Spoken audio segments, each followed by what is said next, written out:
Let me take you on a little trip back in time to the Middle Ages. Now, you've probably heard about knights, castles, and grand battles. But what about the regular, everyday life of people back then? Trust me, it was far stranger than you might think.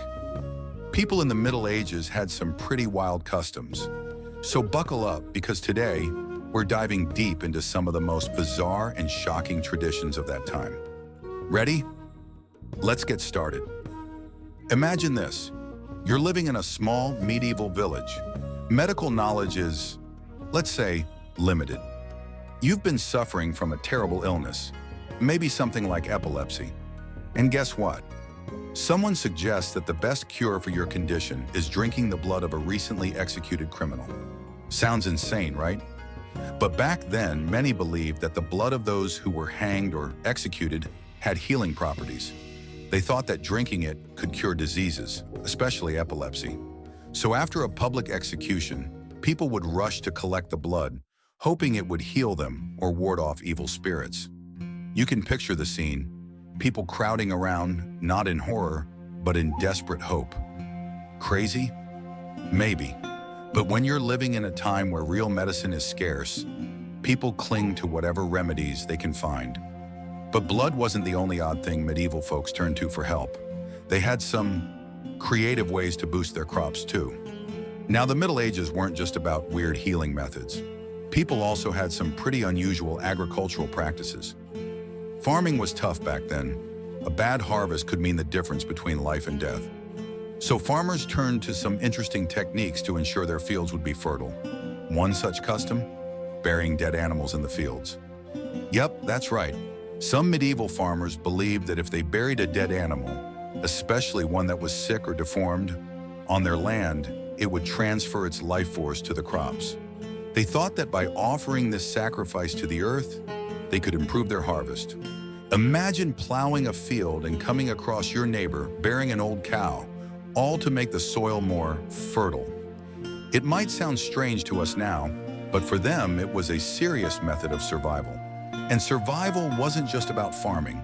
When it came to marriage, medieval folks had their own rituals too. And trust me, they were just as bizarre. Okay, now let's talk about love.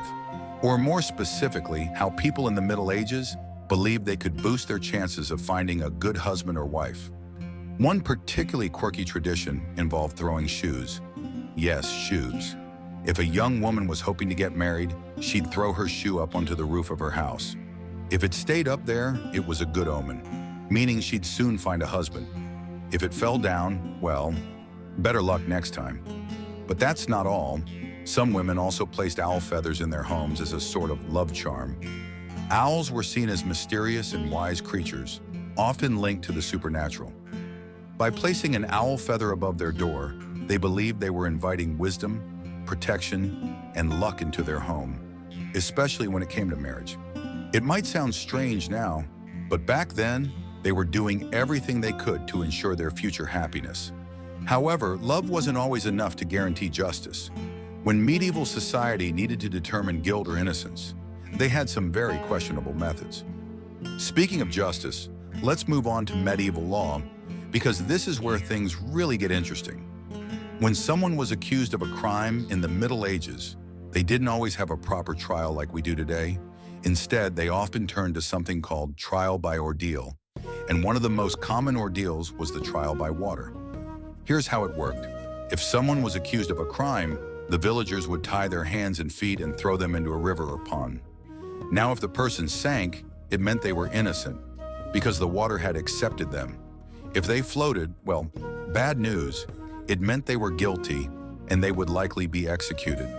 Of course, if you sank, you still might drown. But hey, at least your name would be cleared, right? It sounds terrifying, and it was. People truly believed that God would intervene to reveal the truth, even if it meant risking death. But it wasn't just criminals who faced unusual rituals. Sometimes even the dead weren't left in peace. And now for one of the strangest customs of all, feasting with the dead. In some parts of medieval Europe, when an important family member passed away, the relatives wouldn't just bury them and move on. Oh no, they would dress the deceased in their finest clothes, sit them up at the table, and have a meal with them. The idea was to honor the dead by including them in one last celebration, surrounded by their loved ones. People would laugh, tell stories, and eat as if the person was still alive. It was their way of saying goodbye and making sure the dead weren't forgotten. To us, this sounds more than a little creepy, but for them, it was a meaningful tradition, a way to respect the departed and keep their memory alive. So there you have it, just a glimpse into the strange and surprising customs of the Middle Ages. While some of these traditions might seem bizarre or even unsettling to us today, they were an important part of life back then. These customs remind us that every era has its own unique ways of understanding the world, even if those ways seem wild to modernize. Thanks for joining me on this journey through history. Don't forget to like and subscribe for more fascinating tales from the past. Until next time.